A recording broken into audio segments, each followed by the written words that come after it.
যে আল্লাহ যে আমাকে ভালোবাসেন তার প্রমাণ হচ্ছে এই গভীর রাতে আল্লাহ আমাকে একা একা তার সান্নিধ্যে এনে তার কাছে হাত পাতার যে তৌফিক দিয়েছেন, এটাই প্রমাণ যে আমার মালিক আমাকে ভালোবাসেন।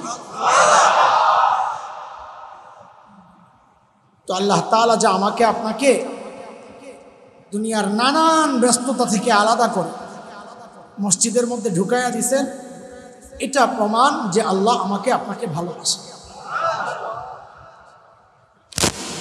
আল্লাহ তাআলার ভালোবাসা কত আমাদের প্রতি, তো হাদিসের ইশারা, আমাদের বড়দের ব্যাখ্যা, দুনিয়ার সমস্ত মা যা আছে, যত মা আছে, এমনকি জীবজন্তুরও যে মা, দুনিয়ার সমস্ত মায়ের ভালোবাসাগুলো একসাথে করে। আমার আপনার মায়ের ভালোবাসা, অমুকের মায়ের ভালোবাসা, যার যার মা আছে, সব মাদের ভালোবাসা একসাথে করে। মার ভালোবাসা কম না অনেক বেশি? আরে দুনিয়ায় মার চেয়ে বেশি ভালোবাসা কার আছে? হ্যাঁ, আমি প্রায় বলি এটা, যে আমার শাশুড়ি আমার অনেক মায়া করে, অনেক মায়া করে। খানদানি মানুষ, ধনী মানুষ, আমি বড় জামাই, আমি আবার মায়া নেওয়ার পলিসিও ভালো জানি।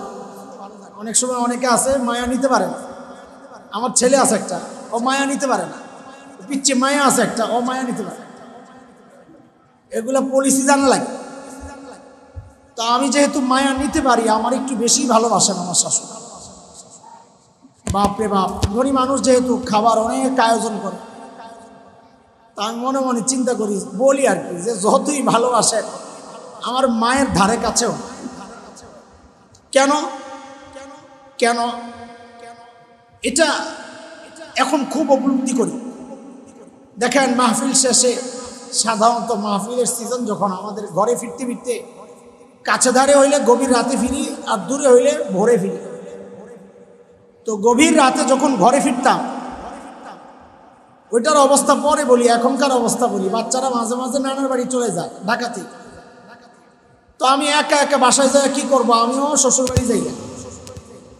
যায়া কি পাই, যায়া পাই বউ ঘুমাইতেছে, বাচ্চারা ঘুমাইতেছে, শাশুড়ি ঘুম, শ্বশুর ঘুম, সব নাক ডাকাডাকি চলতেছে প্রতিযোগিতার সাথে। আমি এতিমের মতো ঢুকি, অসহায়ের মতো যায় ঘুমাইয়া থাকি। আহারে, আমার মা যখন জীবিত ছিলেন, সায়েন্স ল্যাবরেটরি আমার বাসা 9 তলায়। বাসায় ঢুকার সময় একটা গলি আছে, গলি পুরো গলিটা দেখা যায়, রাস্তার উপরে বাসা। তো গাড়িটা গলিতে ঢুকলেই আমার অভ্যাস ছিল এটা, জানালার কাছে মাথাটা টেনে উপরের দিকে তাকাতাম, দেখ মনে হইতো কেউ না কেউ দাঁড়ায় আছে জানালার কাছে। তো বাসায় যখন ঢুকতাম, তালা খুলে নিজের কাছেই চাবি। ঘরে ঢুকে কি দেখতাম, বউ ঘুমাইতেছে, বাচ্চারা ঘুমাইতেছে। আহারে, একজন মানুষ সজাগ মা। কখনো যায় দেখতাম হাঁটাহাঁটি করতেছে, কখনো যায় দেখতাম সেজদায়, কখনো যায় দেখতাম হাত উঠায় কাঁদতেছে, কখনো দেখতাম জানালার কাছে পর্দায় একটু ফাঁক করে ওই চৌকেটটা দিয়া তাকায় আছে নিচের দিকে। তো মাঝে মধ্যে যাই জড়ায়া ধরতাম, বলতাম, মা ঘুমান না আপনি? তো কি বলতেন, বলতেন, বাবারে বাহিরে যতক্ষণ থাকো ঘুম তো আমার আসে না। এর নাম তো মা। তো মার কলিজায় আল্লাহ কত মায়া দিছেন, মা জানেন। মাকে যে আল্লাহ বানাইছেন সে আল্লাহ জানেন। তা আমাদের বড়রা বলেন, সারা দুনিয়ার মাদের ভালোবাসা যদি একসাথে করা হয়, আমার মালিক তার বান্দাকে যত ভালোবাসেন, সারা দুনিয়ার মায়েদের ভালোবাসা একসাথে করলেও তার চেয়ে 1000 কোটি গুণ বেশি আমার মালিক তার বান্দাকে ভালোবাসে।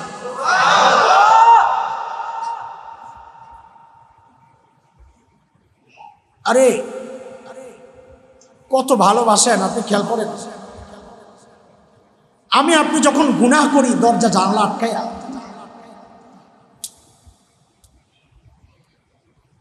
ভেতরে গুনাহ চলতেছে,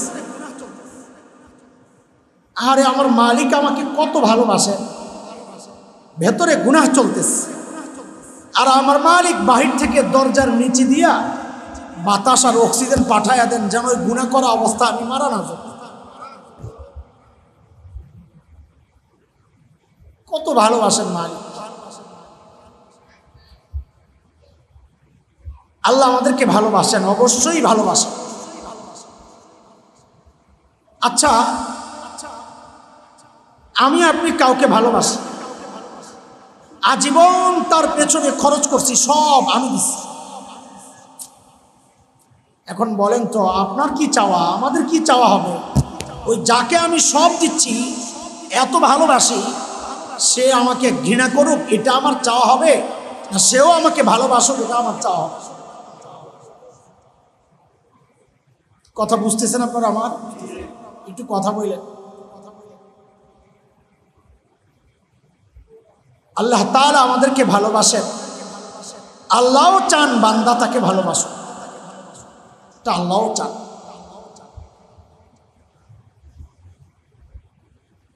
আল্লাহ সবাইকেই ভালোবাসেন, এমনকি মুশরিক যে তাকেও ভালোবাসেন। খলিল ইব্রাহিম আলাইহিস সালামের একটা অভ্যাস ছিল, মেহমান ছাড়া খাইতেন না। সব সময় খাবারে একজন মেহমান বসাইতেন, এটা অনেক বরকতের কাজ। তো খলিল একদিন এক মুশরিককে নিয়ে খাইতে বসছেন। কাকে নিয়ে? খলিল বিসমিল্লাহ বলে যখন খাচ্ছেন, সুন্নাহ এটা, তো ওই মুশরিক বলে আপনি যার নাম উচ্চারণ করলেন আমি কিন্তু ওই নাম বলবো না। মুশরিক যে সে। খলিল বলেন কেন বলবা না? বলে আমি তাকে মানি না, এই জন্য বলবো না। খলিলের রাগ উঠে গেছে, খলিল তাকে দস্তরখান থেকে ওঠাইয়া দিয়েছেন, ওঠ, আল্লাহ মানে না আবার আমার সাথে খাইতে এসে। আল্লাহ তাআলা খলিলের কাছে ওহী পাঠাইছেন। খলিল কি করলেন? মেহমান উঠাইয়া দিলেন কেন খলিল? বলে আল্লাহ এই মেহমান তো আপনারে মানে না, সেই জন্য উঠাইয়া দিচ্ছে। তো আল্লাহ তাআলা খলিলের কাছে ওহী পাঠাইছেন, খলিল আপনার দস্তরখানে আমার বান্দা আমাকে মানে না বলার কারণে আপনি তাকে উঠাইয়া দিছেন। তার বয়স বর্তমানে 70, এই 70 বছর থেকে সে আমারে মানে না, কিন্তু আমি একবারও বলি নাই তোরে খাওয়াবো না, আমি ওরে খাওয়াইতেছি। আল্লাহ কত ভালোবাসে। এখন বলেন আল্লাহ তাআলা চান কিনা আমরাও আল্লাহকে ভালোবাসি? আমরা তো ভালোবাসি, বাসেন না? বলেন ভালোবাসেন? সবাই ভালোবাসেন? আলহামদুলিল্লাহ, ভালোবাসি বলেই তো কষ্ট করে এখানে আসছি, তাই না? কিন্তু আমাদের ভালোবাসাটা কেমন হওয়া উচিত? কোরআনে আল্লাহ জানাইয়া দিয়েছেন, আমি যে আয়াতটা পড়েছি ওই আয়াতের একটু বাকি আছে। আল্লাহ বলেন وَمِنَ النَّاسِ مَن يَتَّخِذُ مِن دُونِ اللَّهِ أَندَادًا يُحِبُّونَهُمْ كَحُبِّ اللَّهِ وَالَّذِينَ آمَنُوا أَشَدُّ حُبًّا لِلَّهِ। আল্লাহ বলেন যারা মুশরিক ওরা আল্লাহ ছাড়া অন্যকে আল্লাহর মতোই ভালোবাসে, কিন্তু যারা ঈমানদার ওদের দিলের মধ্যে আল্লাহর ভালোবাসা এটা সব ভালোবাসার চেয়ে সবচেয়ে বেশি।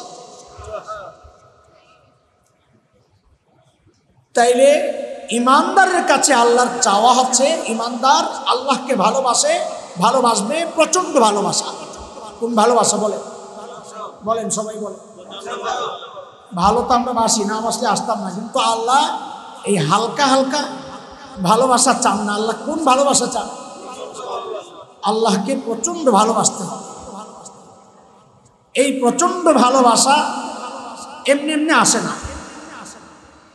এই প্রচন্ড ভালোবাসা আল্লাহকে ভালোবাসার জন্যে নিজের দিলটাকে আল্লাহর ভালোবাসায় পূর্ণ করার জন্যে কিছু আমল করা দরকার। এটাই হচ্ছে আজকের আলোচনার বিষয়। কি কি আমল করলে দিলটা আল্লাহর ভালোবাসায় পূর্ণ হয়ে যাবে। আজকের আলোচনার বিষয় ঠিক করছে? আরে কথা বুঝছেন নি আপনারা? বলেন আজকের আলোচনার বিষয় কি? কি কি আমল করলে নিজের দিলটা আল্লাহর ভালোবাসায় পরিপূর্ণ হয়ে যাবে। মানুষের নেচার হচ্ছে 1 নম্বর, আল্লাহর ভালোবাসায় দিল পূর্ণ করার 1 নম্বর আমল মানুষের স্বভাব হচ্ছে তার সামনে যে বিষয়ের আলোচনা হয় সে ওইটার প্রতি আগ্রহী হয়। এই জন্যে শরীয়তের মাসআলা হচ্ছে কোনো নারী তার স্বামীর সামনে অন্য নারীর আলোচনা করবে না, প্রশংসা করবে না। কেন? ওই নারীর প্রতি তার স্বামীর আসক্তি হইতে পারে। এই জন্যে মাসআলা হইল অন্য নারীর আলোচনা নিজের স্বামীর সামনে করবে না। হ্যাঁ, আপনিও অন্য বেডির আলোচনা আপনার বউর সামনে করেন না। হ্যাঁ, অন্য বেটার আলোচনা আর কি, অন্য বেটার আলোচনা নিজের বউর সামনে করেন না। কেন করবেন না? এই জন্যে যে সে তার প্রতি আসক্ত হবে, এটা সম্ভাবনা কম, তাও করবেন না। এটা ছেলেদের ব্যাপারে যতটা বেশি সম্ভাবনা, মেয়েদের ব্যাপারে সম্ভাবনা কম। মেয়েরা নিজেদেরকে গুছায় রাখে, আলহামদুলিল্লাহ। তো মানুষের স্বভাব হচ্ছে কোনো জিনিসের আলোচনা হইলে সে ওইটার প্রতি তার একটা মনোযোগ তৈরি হয়। আপনি এখানে কোনো বিষয়ে আলোচনা করেন, আর এই জিনিসটা এই দেখবেন অন্য যারা শুনতেছে তাদের একটা আগ্রহ তৈরি হতেছে, আর আমি সরাসরি দেখতে পারতাম। তো আল্লাহর ভালোবাসায় দিল পূর্ণ করার একটা আমল হচ্ছে বেশি বেশি আল্লাহকে স্মরণ করা, জিকির করা। বেশি বেশি জিকির করলে, আরবিতে আমাদের বড়রা লেখেন, কাসরাতে জিকির সিদ্ধতে মহাব্বতের জন্য জরুরি। মহাব্বত অনেক বেশি হওয়ার জন্যে বেশি বেশি জিকির করা জরুরি। সারাক্ষণ জিকিরে ফিকিরে থাকা আমাদের বদ অভ্যাস। আমরা যখন একা থাকি বাজে চিন্তা করি, আমরা যখন ডাবল থাকি গীবত করি। আমাদের বদ অভ্যাস, একা থাকলে বাজে চিন্তা, ডাবল থাকলে গীবত। এই জন্যে আপনাদের কাছে আমাদের একটা চাওয়া, বেশি বেশি জিকির করার জন্য সহজ একটা রাস্তা শিখাইয়া দিই, দুইটা রাস্তা। বেশি বেশি জিকিরের জন্য দুইটা কেন, আরেকটা আসছে আগে, তিনটা রাস্তা চলে। প্রথমে একটার কথা চিন্তা করছিলাম, বলার সময় মাথায় আরেকটা আসছে, দ্বিতীয়টা বলার সময় মাথায় আরেকটা আসছে, তো তিনটা শোনে। বেশি বেশি জিকিরের অভ্যস্ত হওয়ার জন্য এই তিনটা পদ্ধতি গ্রহণ করে। এক নম্বর, যেটা আমার আমল মানে আমার নিজের আমল প্রকাশ করার জন্য বলছি না, আপনারা এটা অবলম্বন করেন, উপকার হবে সেই জন্য বলছি। আমার তো 5 বছরের রুটিন। আপনি 5 বছর না পারলে আপনি 1 বছর করেন, 1 বছর না পারলে আপনি 1 মাসের করেন, 1 মাসের না পারলে আপনি 1 সপ্তাহ করেন, 1 সপ্তাহ না পারলে আপনি প্রতিদিনের করেন। কি করবেন? সেটা হলো আপনি প্রতিদিন একটা আজম বিল জাজম করেন যে আজকে বা এই সপ্তাহে অথবা এই 1 মাসে অথবা এই 1 বছরে আমি আল্লাহ তাআলার তাসবিহ জিকির করব 1 লক্ষ বার, 10,000 বার, 1,000 বার। এইভাবে একটা প্রতিজ্ঞা করে লেখেন, নোট বানান, মোবাইলের মধ্যে নোট সেভ করেন অথবা খাতা বানান, খাতার মধ্যে ডে বাই ডে লেখেন যে আজকে ইনশাআল্লাহ আমি 5,000 বার আল্লাহর জিকির করব। যদি না পারেন, কত করছেন, কত শর্ট প্রতিজ্ঞা করেন, এই শর্ট কালকে ঘাটতি পুরা করেন। 1,000 রয়ে গেছে, কালকে 6,000 পড়ব। আজকে 5,000 পড়ার কথা ছিল, পড়তে পারি নাই, কালকে 6,000 পড়ব। ইনশাআল্লাহ দেখবেন নিজের সাথে নিজের একটা প্রতিযোগিতা শুরু হয়। এক পদ্ধতি।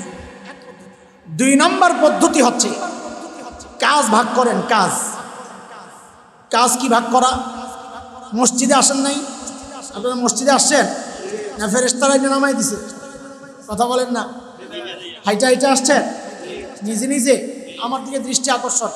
অনেকে মনোযোগ নাই গরমের কারণে, আমিও বুঝতেছি, আমারও তো ভালো লাগে না। সারাদিনের ক্লান্তি, পড়াইছি, দৌড়াইছি, এরপরে আসছি, আরও কত কাজ হয়েছে মাঝখানে। তো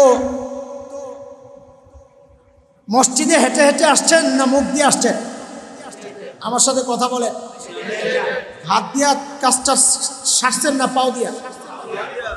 ও, মসজিদে পাও দিয়ে আইছেন, মুখটা বেকার ছিল না? ঠিক আছে। মসজিদ থেকে যে বাসায় যাবেন, মুখ দিয়া যাবেন না হাত দিয়া? পাও দিয়া। বাজারে যান কি দিয়া, পাও দিয়া না মুখ দিয়া? বাজারও পাও দিয়েই যান।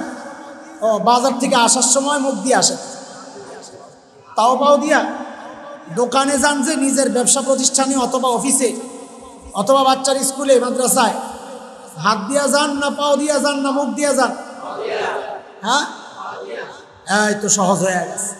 ঘরে একটা রুটিন বানান, ঘরে একটা রুটিন বানান। কি রুটিন? যা আমি এখন থেকে যখনই মসজিদে যাব, যাওয়ার সময় আমি পড়তে থাকবো সুবহানাল্লাহ সুবহানাল্লাহ সুবহানাল্লাহ সুবহানাল্লাহ সুবহানাল্লাহ সুবহানাল্লাহ। কাজ চলবে, রুটিন বানান। মসজিদে যতবার যাব, ঘর থেকে বের হওয়ার পর থেকে মসজিদ পর্যন্ত বসতে বসতে আমি এই আমল করব। কি সারাদিন? বলেন বলেন। রুটিন বানান।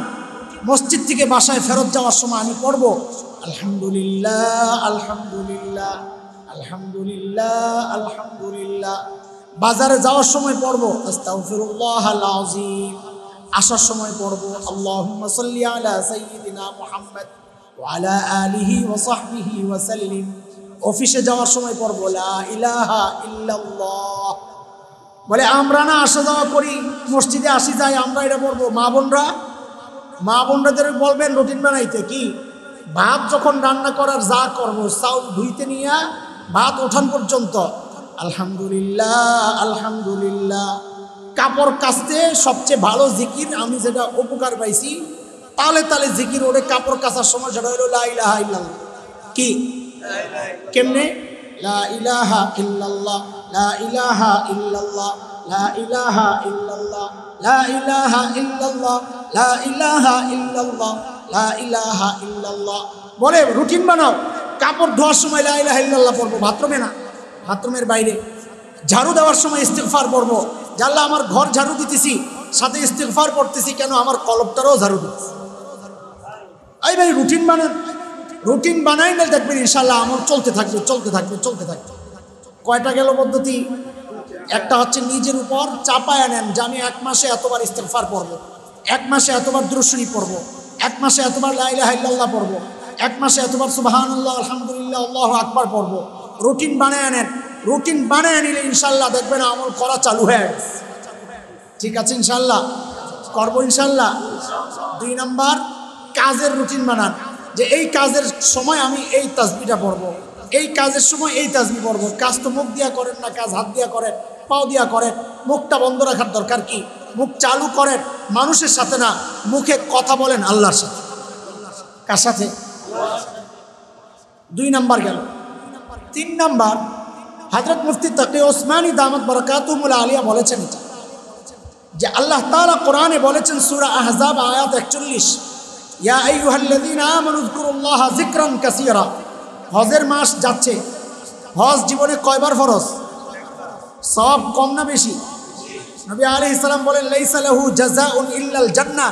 হজের একমাত্র বিনিময় হচ্ছে জান্নাত। বিনিময়টা ছোট না অনেক বড়?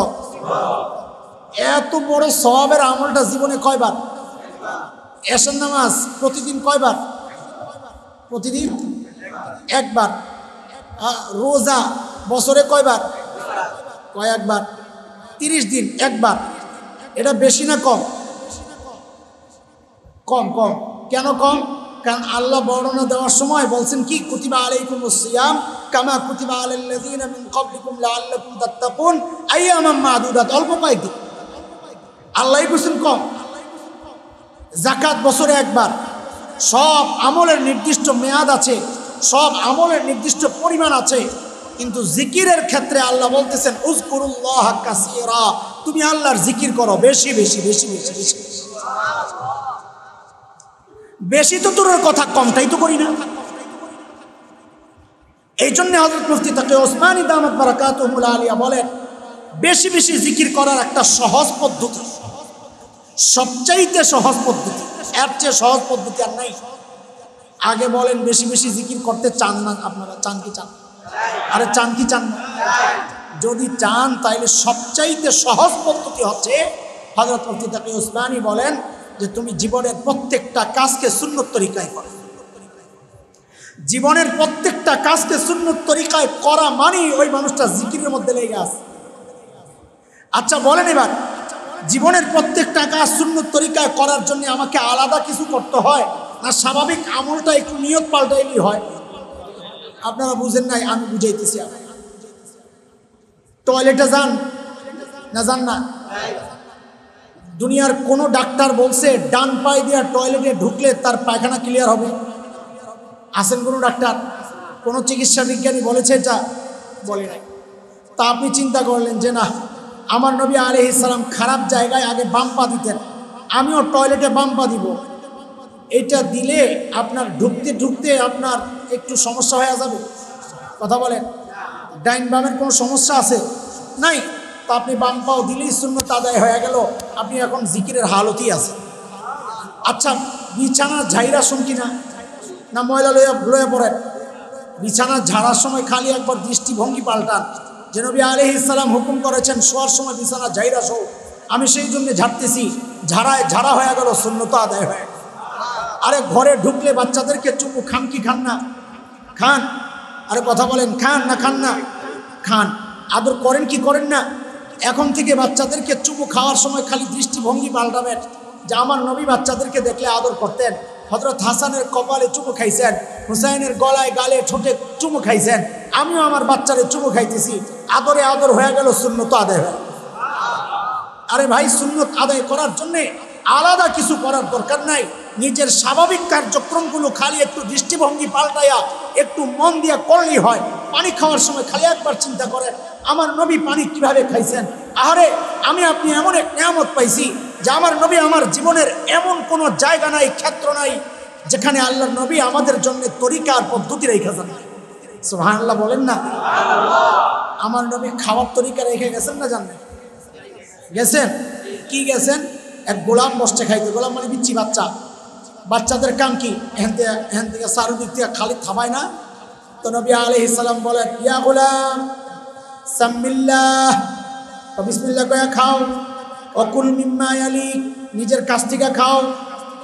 অকুল বিয়ামিনিক, ডান হাতে খাও। দেখছেন না? তাহলে কি বোঝা গেল? আমার নবী ডান হাতে খাইতেন, আমার নবী নিজের দিক থেকে খাইতেন, আমার নবী বিসমিল্লাহ বলে খাইতেন, আমার নবী বসে বসে খাইতেন, আমার নবী খাওয়ার পরে আলহামদুলিল্লাহ পড়তেন।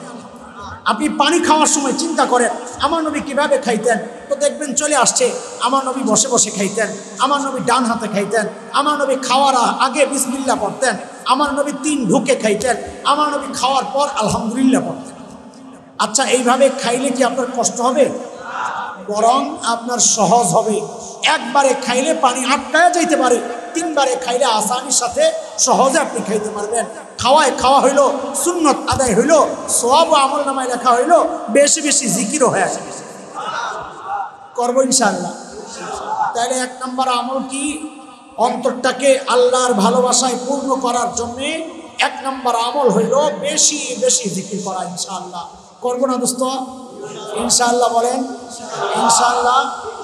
হ্যাঁ, চুপ থাকবো না, চুপ থাকবো না, সবসময় জিকিরে থাকবো, সবসময় জিকিরে থাকবো, চুপ থাকবো না। চুপ থাকলে শয়তান চেপে বসে। ইস্তাহওয়াযা আলাইহিমুশ শাইতান ফাআনসাহুম যিকরাল্লাহ। সূরা মুজাদালায় আসছে, শয়তান বান্দার উপর হামলা করার আগে সর্বপ্রথম কোন কাজ করে জানেন? হ্যান্ডকাপ পরা। হ্যান্ডকাপ। যে কোনো আসামিকে ধরতে গেলে পুলিশ কি করে? আগে হ্যান্ডকাপ পরায়। আপনি আপনার প্রতিদ্বন্দ্বীর সাথে মারামারি করতেছেন, আপনার টার্গেট থাকবে আগে আর হাতটারে অকিছু করা। মানুষের হাত ধরে আগে মুসলমান, যে হাত অকিছু করলে তার কাছে অস্ত্র থাকলেও সে ব্যবহার করার ক্ষমতা রাখে না। শয়তানেরও একটা হ্যান্ডকাপ আছে। সেটা কি? আল্লাহ তাআলা বলতেছেন, শয়তান যখন কারো উপর হামলা করে ফানসাহুম যিকরাল্লাহ, সর্বপ্রথম তার কাজ হচ্ছে ওই বান্দাকে আল্লাহর জিকির ভুলায় দেয়। আল্লাহর জিকির ভুলায়া দেয়। তার অর্থ কি বের হলো? মুফাসসিরিনে কেরাম বলেন, কাজী কেউ যদি জিকির করে সে যেন নিজের চারপাশে একটা কর্ডন আর বাউন্ডারি তৈরি করছে, যেই বাউন্ডারির কারণে শয়তান আর তার কাছে আসতে পারে। করব জিকির বেশি বেশি ইনশাআল্লাহ। হ্যাঁ হ্যাঁ হ্যাঁ, হ্যাঁ যুবক, হিলফুল ফুজুলের যুবকরা বলো, জিকির বেশি বেশি করবে না ইনশাআল্লাহ? ইনশাআল্লাহ ইনশাআল্লাহ। আল্লাহ আমাদের জন্য সহজ করে দেয়। আমাদের আলোচনা কি চলতেছিল? অন্তর আল্লাহর ভালোবাসায় ভরপুর করার আমল 1 নম্বর। বলে না, আমি তো আমার অভ্যাস হলে আমি পড়া মুখস্থ করাই, আমি বয়ান করে চলে যাই না, আমি পড়া মুখস্থ করাইয়া যাই। হ্যাঁ, যেন আপনি এই আমলটা করতে পারেন। বলেন 1 নম্বর আমল কি? বলেন। খালি জিকির না, কি কি বলেন না, মুখস্থ করেন। বলেন। 2 নম্বর, মোহাব্বতের সাথে অর্থ বুঝে বুঝে আল্লাহর কালামের তিলাওয়াত করা। অর্থ আমি জানি না, ঠিক আছে, অমনোযোগী হয় না, আল্লাহর কালাম মোহাব্বতের সাথে তেলাওয়াত করা। আরে আল্লাহর কালাম মোহাব্বতের সাথে ছুঁইলেও নাজাত পাওয়া গেছে এমন অনেক উদাহরণ আছে। আমাদের দাদা ওস্তাজ বুখারীর শাইখুল আরব ওয়াল আজম হযরত হুসাইন আহমদ মাদানী নওয়ারাল্লাহু মারকাদা, এই উপমহাদেশে যারা হাদিস পড়ছে, আমাদের বাংলাদেশে বিশেষ করে বর্তমানে যারা আছে, সকলের হাদিসের গোড়া যেই 2 জায়গায়, এর মধ্যে এক জায়গা হচ্ছে হযরত হুসাইন আহমদ মাদানী। ওনারে ছাড়া আর হাদিস এই জায়গায় আসার সুযোগ নেই। রাস্তায় একটা, আরেকটা আছে, এটা একটা রাস্তা। হযরত হুসাইন আহমদ মাদানী রহমতুল্লাহি আলাইহির বড় ছেলে হযরত আল্লামা আসআদ মাদানী নওয়ারাল্লাহু মারকাদা, উলামায়ে কেরাম নাম জানেন, খুব খেয়াল করেন। হযরত আসআদ মাদানী রহমতুল্লাহি আলাইহি নিজে একটা গল্প শোনাইছেন। আমাদের এক প্রবণতা আছে, আমরা কোনো গল্পে গেলেই আমাদের এক শ্রেণীর ভাই আছে, শুরু করলো কিসসা কাহিনী। না না, আমি অন্তত এই পাগল না, আমি চেষ্টা করি কিসসা না কইতে, কিন্তু অনেক সময় দিলের মধ্যে কথাটা বোঝানোর জন্য কোরআনে কিসসা নাই, কোরআনে কিসসা আছে, হাদিসে কিসসা আছে। কোরআনে আর হাদিসে কিসসা কেন আছে? যেন জিনিসটাকে বোঝানো যায়। তো আমরাও আমাদের কথাগুলো বোঝানোর জন্য কিসসার পেছনে মাঝে মধ্যে যাই। বাকি কিসসা দিয়া বয়ান সাজানো এটা অনুচিত। কোরআন সুন্নাহ দিয়া বয়ান সাজাবো, কোরআন সুন্নাহ বুঝাইতে গিয়ে মাঝে মধ্যে যদি প্রয়োজন হয় কিসসা ঢুকাবো। অপরাধটা কখন হয়? যখন কিসসা দিয়েই শুরু, কিসসা দিয়েই শেষ, কোরআনও নাই সুন্নাহও নাই। এক মাওলানা সাহেব ওয়াজ করে আর কি, আমগো হাসিম ভাইয়ের মতো। তো হেরে যায়, একজনে জিজ্ঞেস করছে, হুজুর বলে কি? কয় শুনলাম ওয়াজ কোরআন হাদিসের কথা বইলা বলে চুক্তি করা বিনিময় নেওয়া বলে জায়েজ নাই, চুক্তি করে বিনিময় নেওয়া বলে জায়েজ নাই। তো হুজুর কাহা কোরআন হাদিসের ওয়াজ করে চুক্তি করে বিনিময় নেওয়া জায়েজ নাই। তো তা আপনি কি চুক্তি করে বিনিময় নেন? কারণ আমার ওয়াজের মধ্যে কোরআন হাদিস থাকে না, যে এই জন্য আমি চুক্তি করে টাকা পয়সা নিই। লা হাওলা ওয়ালা কুওয়াতা ইল্লা বিল্লাহ। হযরত আসআদ মাদানী নওয়ারাল্লাহু মারকাদাহু বলেন, হিন্দুস্তানে এক গ্রাম, ভাই হিন্দুস্তানে যারা যান নাই গ্রাম অঞ্চলে, আপনারা গ্রামের হালত কি বুঝবেন না। আমরা উত্তরপ্রদেশে দেওবন্দে পড়েছি, অনেক দূরে গ্রামে চলে গেছিলাম তাবলিগে। তো ওখানে যা দেখছি গ্রাম কি জিনিস, আমরা বুঝবো না গ্রাম কি জিনিস। গোটা শহর থেকে বিচ্ছিন্ন, শহরের সমস্ত সুযোগ সুবিধা, বিদ্যুৎ, গ্যাস, পানি সব কিছু বিচ্ছিন্ন, গাড়ি ঘোড়া নাই, সব কিছু থেকে বিচ্ছিন্ন। এক মুসলিম জনপদ, ওখানে এক লোক মারা গেছে। এখন মারা যে গেছে, ওই লোকটাই ছিল একটু দিনদার, যে দিন কিছু জানতো, দিন কিছু মানতো। এখন সে যে মারা গেছে, এই লোককে কিভাবে দাফন করবে, কিভাবে গোসল করাবে, কিভাবে জানাজা পড়বে, কেউ জানে না। এক বড় মুসিবত। সবাই মিলে সিদ্ধান্ত নিছে, এক কাজ করো, ওই দূরে মহাসড়ক আছে, ওখানে যায়া বসে থাকো, দেখো কোনো দিনদার ওই রাস্তা দিয়া যায় কিনা, গেলে তারে ধরো, ধরে বলো ভাই আমাদের একজন মারা গেছে, তাকে একটু দাফন কাফন তুমি করে যাও। তো এই সিদ্ধান্ত অনুযায়ী ওই রাস্তার পাশে কয়েকজন জায়গা বসে গেছে। এক আল্লাহর বান্দা ভূমি অফিসে যাচ্ছিলেন। কোথায়? তার কাগজপত্র ছিল পকেটে। তারে ধরছে সবাই, যে ভাই আমাদের এক ভাই মারা গেছে, দাফন কাফনের নিয়ম কানুন আমরা জানি না, একটু দয়া করে যদি তুমি আসো তা আমাদের বড় উপকার হয়। তো আল্লাহর বান্দা চিন্তা করছে, ঠিক আছে চলো। দাফন কাফন করছে, কবর দিয়া যখন তিনি চলে গেছেন, কিছু দূর যায় দেখেন যে তার পকেটের ওই জমিনের কাগজপত্রগুলা নাই। বুঝে আসছে কথা? এখন তো অস্থির হয়ে গেছে, আসতেছে, আস্তে আস্তে খুঁজতে খুঁজতে খুঁজতে খুঁজতে খুঁজতে খুঁজতে আসছে, আস্তে আস্তে ওই আবার ওই গ্রাম পর্যন্ত চলে আসছে। আয়সা গ্রামবাসীকে জিজ্ঞেস করতেছে, ভাই আমার কিছু কাগজপত্র ছিল, এগুলো পাচ্ছি না।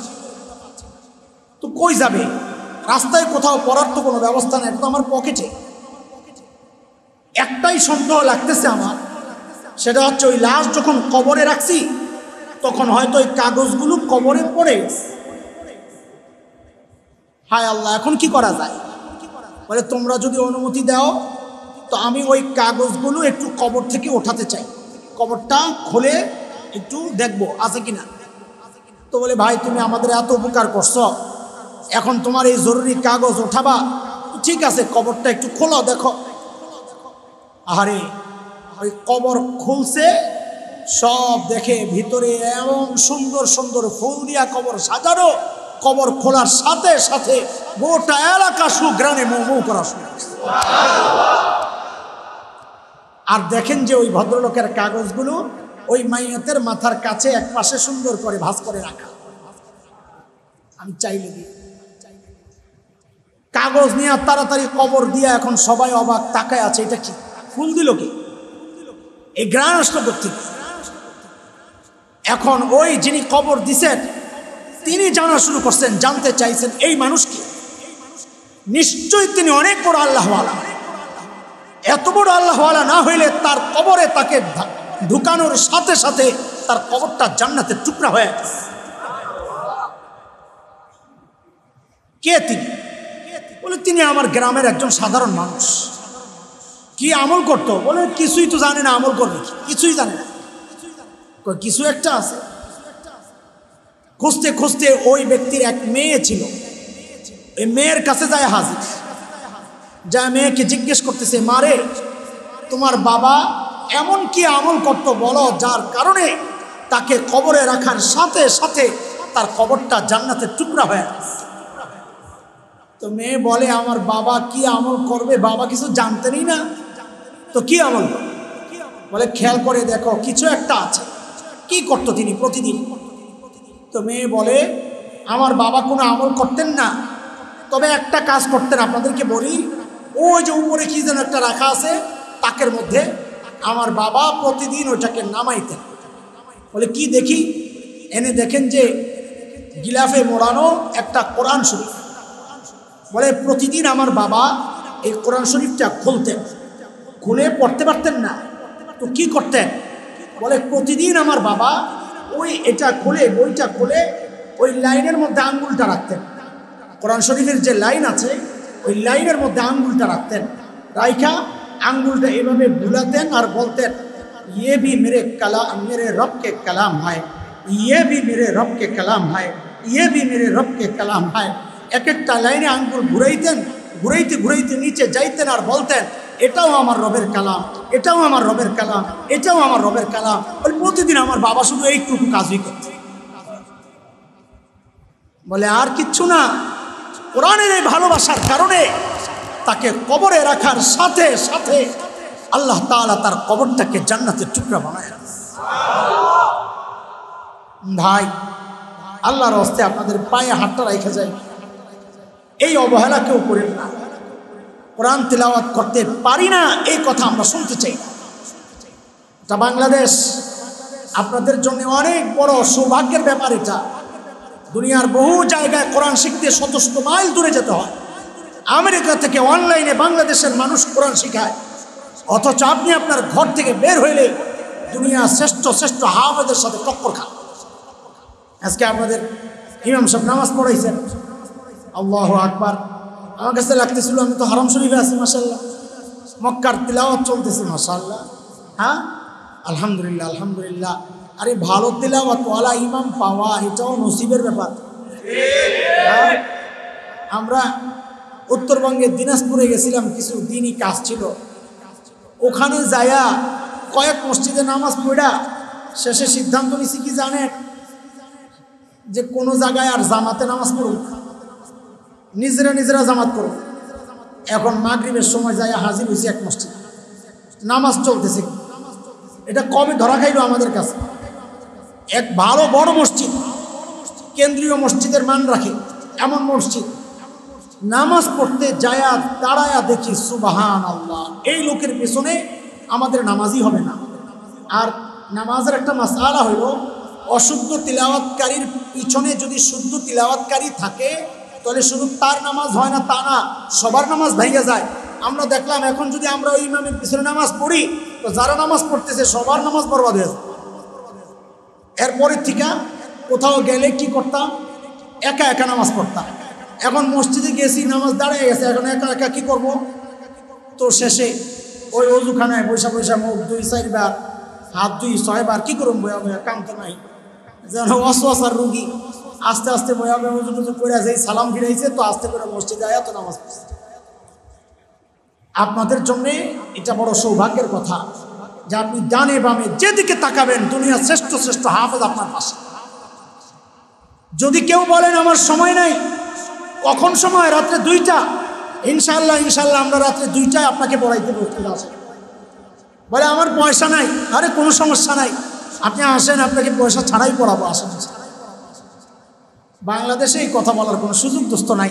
এজন্য প্রতিজ্ঞা করেন আমার সাথে ইনশাআল্লাহ যে শুদ্ধ কোরআন শিখবো ইনশাআল্লাহ, এরপরে কোরআন পড়বো ইনশাআল্লাহ, কোরআনকে ভালো বেশি বেশি পড়বো ইনশাআল্লাহ ইনশাআল্লাহ।